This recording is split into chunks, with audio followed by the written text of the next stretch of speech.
नमस्कार। राम राम। आज भारत के महान सन्यासी और आधुनिक युग के प्रचेता स्वामी विवेकानंद की जयंती है।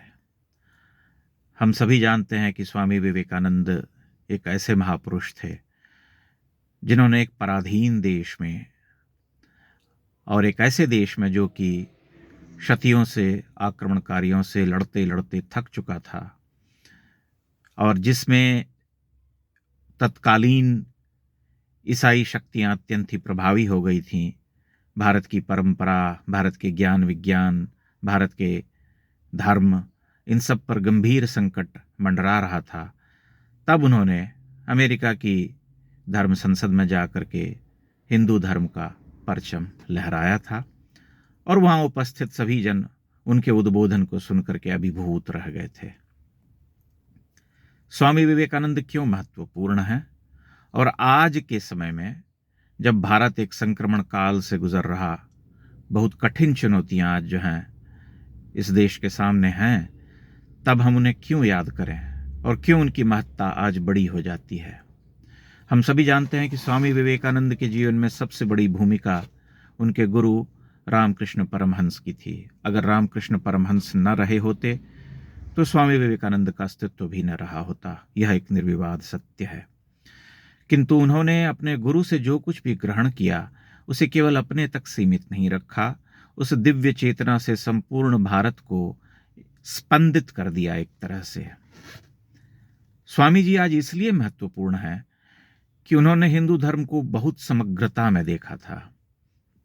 मुझे यह कहते हुए थोड़ा बुरा लग रहा है, लेकिन मैं आज देख रहा हूं कि बहुत सारे ऐसे इस देश के युवा आचार्य हैं, सन्यासी हैं, जिनके बहुत सारे फॉलोअर्स हो गए हैं और उनमें से बहुत बड़ी संख्या में ऐसे लोग हैं जो अनर्गल प्रलाप करते हैं स्वामी जी के बारे में, उनके जीवन के बारे में, कि मांसाहारी थे, ईसाई मिशनरियों से संवेदना रखते थे, तमाम तरह की अनर्गल बातें, और उन बातों को प्रचारित करके उनके विराट व्यक्तित्व को मलिन करने की कुचेष्टा करते हैं।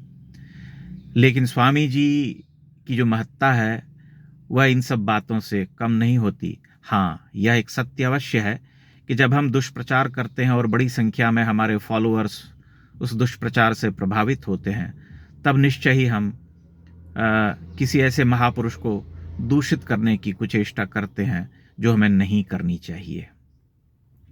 स्वामी जी इसलिए बहुत महत्वपूर्ण है कि उन्होंने सब कुछ प्राच्य विद्या से ग्रहण किया, अपने गुरु के अलावा वेद, उपनिषद और तमाम ऐसे दार्शनिक और धार्मिक जो ग्रंथ थे उनसे बहुत कुछ लिया। लेकिन उन्होंने कभी भी यह नहीं कहा कि अब हमें त्रेता युग में लौट जाने की आवश्यकता है, हमें सतयुग में चलना चाहिए, हमें वैसा ही आचरण करना चाहिए, या हम वैदिक युग को वापस ले आएंगे।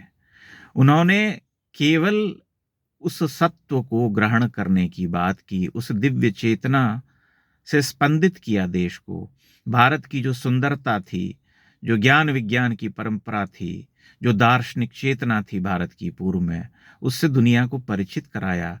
लेकिन यह कभी नहीं कहा कि जो आधुनिक समय है, जो युग है, उसका परित्याग कर दो, उसके अनुकूल आचरण मत करो। इसीलिए बहुत सारे लोग नहीं जानते होंगे कि भारत में जो इंडियन इंस्टीट्यूट ऑफ साइंसेज है, उसकी स्थापना का जो स्रोत है, जो प्रेरणा है, वह स्वामी विवेकानंद हैं। क्योंकि उन्होंने ही जमशेद जी टाटा से कहा था कि भारत में आपको ऐसे इंस्टीट्यूट्स बनाने चाहिए।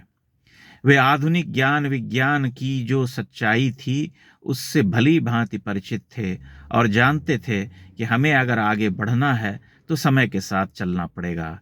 जो लोग ये कहते हैं कि बस शास्त्र ही पढ़ो और शास्त्र में ही सारा ज्ञान विज्ञान खोज डालो, उन्हें संभवतः आधुनिक ज्ञान विज्ञान से उनका परिचय नहीं है, या उसकी जटिलताओं से वे जो हैं सर्वथा अनभिज्ञ हैं।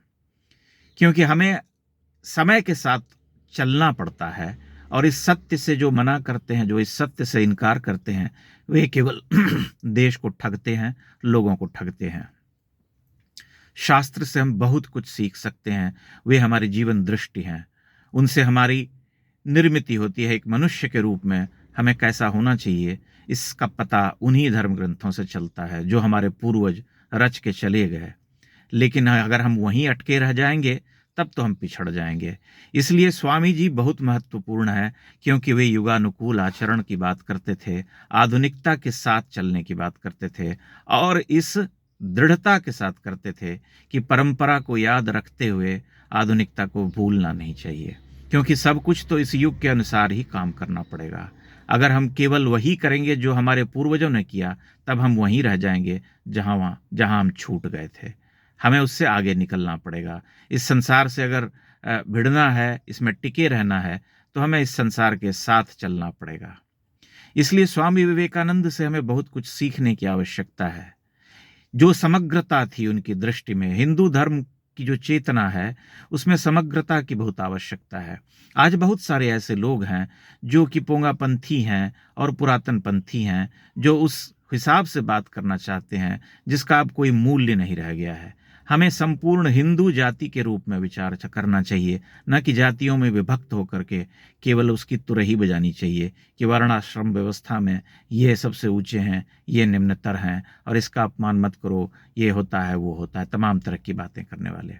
वो सब जो बातें थीं वो कभी किसी युग में ठीक थीं, लेकिन जिस युग के बाद हम जिस युग में आ चुके हैं, उस युग में वे सब बातें नहीं चल सकती। आज के समय में कोई उस तरह का दुराग्रह अगर करता है तो केवल देश का नाश करेगा, उससे उसे कुछ प्राप्त नहीं होगा, बल्कि इस हिंदू जाति को वह काट करके, विभक्त करके उसे विखंडित कर डालेगा, और उसके हाथ में कुछ नहीं रह जाएगा।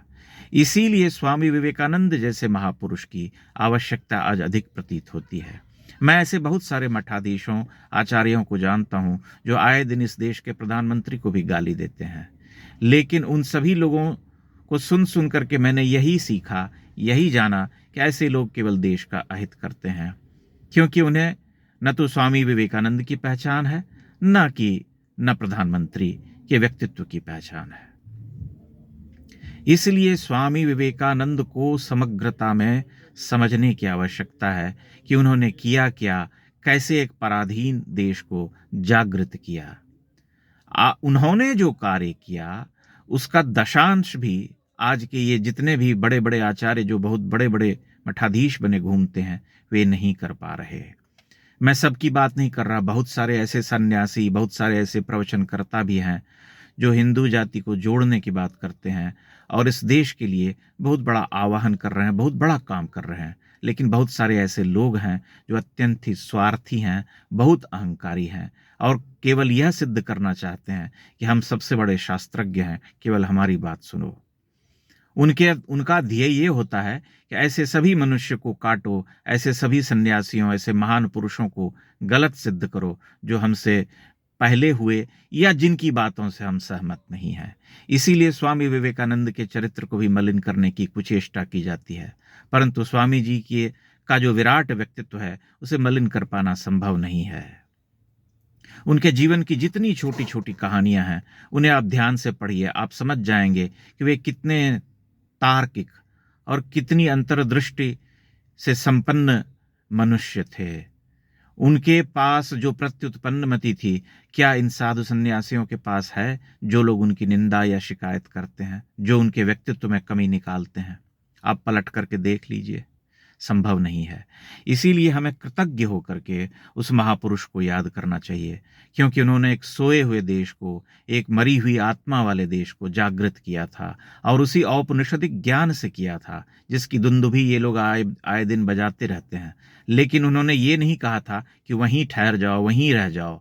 उससे आगे बढ़ करके इस संसार को देखने की उन्होंने अपील की थी, यही मांग की थी कि आगे बढ़ो, रुको मत, लेकिन पीछे पलट पलट करके बार बार वहीं मत टिके रहो जहां से तुमने यह ज्ञान प्राप्त किया था, क्योंकि ज्ञान तो सतत जो है प्रवहमान है। ऐसा नहीं होता कि एक युग में जो ज्ञान दिया गया वह आने वाले युग में अंतिम सत्य हो गया। हर युग का अपना ज्ञान होता है, हर युग की अपनी मांग होती है, हर युग की अपनी लड़ाइयाँ होती हैं, उसकी ज़रूरतें, उसकी आवश्यकताएं होती हैं। उन आवश्यकताओं के साथ हमें लड़ना भिड़ना पड़ता है, देखना पड़ता है संसार को। और इसीलिए स्वामी जी की दृष्टि बहुत विहंगम है, बहुत विराट है।